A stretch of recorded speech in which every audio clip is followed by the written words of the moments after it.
Welcome to Kenton's videos. Enjoy the video. You start by confirming the adapter model and matching it to your operating system. This prevents driver conflicts later. Once done, log in with an admin account and locate the driver files or bookmark the manufacturer download page. Now plug the Wi-Fi USB into a rear USB 3.0 port for stable power and bandwidth. Make sure Windows or your Linux distro recognizes new hardware if it shows in Device Manager or LSUSP. You're ready to proceed to driver installation and configuration.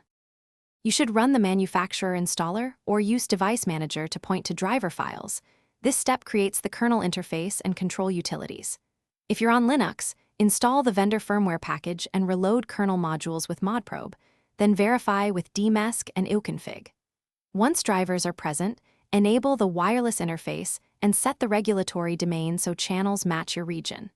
After enabling, the OS will expose networks. Make sure the network service, or network manager, is running before moving to connection setup. You now select your SSID, enter the correct passphrase, and choose the strongest supported security like WPA2 or WPA3. This secures the link.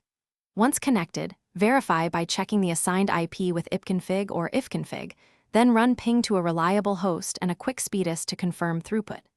If something fails, replug the adapter and reboot. If that doesn't work, reinstall drivers, check system logs for errors, and confirm the adapter is compatible with your OS as the primary troubleshooting tip to resolve. Thanks for watching. Consider subscribing if we helped you.